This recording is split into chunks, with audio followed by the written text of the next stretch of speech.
రైతు భరోసా నగదును పెట్టుబడి కోసం ప్రభుత్వం అందించడంతో అన్నదాతలు హర్షం వ్యక్తం చేస్తున్నారు. ఆదిలాబాద్ జిల్లా ఇచ్చోడ మండలం ముఖారా కే గ్రామంలో సీఎం రేవంత్ రెడ్డి ప్రధాని మోదీ చిత్రపటాలకు పాలాభిషేకం చేశారు. ప్రతి ఒక్క రైతుకు ఎకరానికి 6,000 రూపాయలు అందడంతో పాలాభిషేక కార్యక్రమాన్ని నిర్వహించినట్లు గ్రామస్తులు చెప్పారు.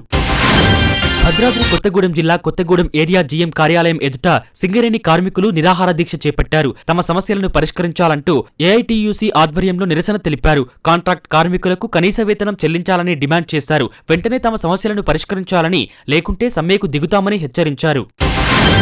కాంగ్రెస్ పార్టీ ఇచ్చిన హామీల్లో భాగంగా వడ్డెరలను ఎస్టీ జాబితాలో చేర్చాలంటూ తెలంగాణ వడ్డెర సంఘం అధ్యక్షుడు ఐలమల్లు ఆధ్వర్యంలో నిరసన చేపట్టారు. అదేవిధంగా ప్రత్యేక కార్పొరేషన్ ఏర్పాటు చేయాలని డిమాండ్ చేశారు. ఈ క్రమంలో అసెంబ్లీ ముట్టడికి యత్నించిన వడ్డెర నాయకులను పోలీసులు అరెస్టు చేశారు.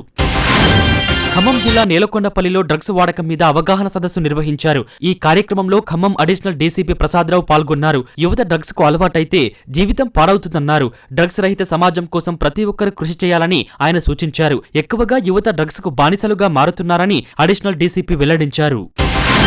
పార్వతీపురం మన్యం జిల్లా గుమ్మ లక్ష్మీపురంలో ముస్తాబు కార్యక్రమం జరిగింది. ఈ కార్యక్రమంలో ప్రభుత్వ whip MLA Toyaka Jagadeeswari, collector Prabhakar Reddy పాల్గొన్నారు. కురాసింగి పాఠశాల గ్రామం అందంగా ముస్తాబు చేసిన గ్రామస్తులను, పాఠశాల సిబ్బందిని, అంగన్వాడీ సిబ్బందిని కలెక్టర్ అభినందించారు. సీసీ రోడ్డు, విద్యుత్ సమస్య వెంటనే పరిష్కరించాలని సంబంధిత అధికారులను ఆదేశించారు. ముస్తాబు కార్యక్రమం ద్వారా కురుపాం నియోజకవర్గం అభివృద్ధి పదంలో సాగుతుందని ఎమ్మెల్యే జగదీశ్వరి అన్నారు.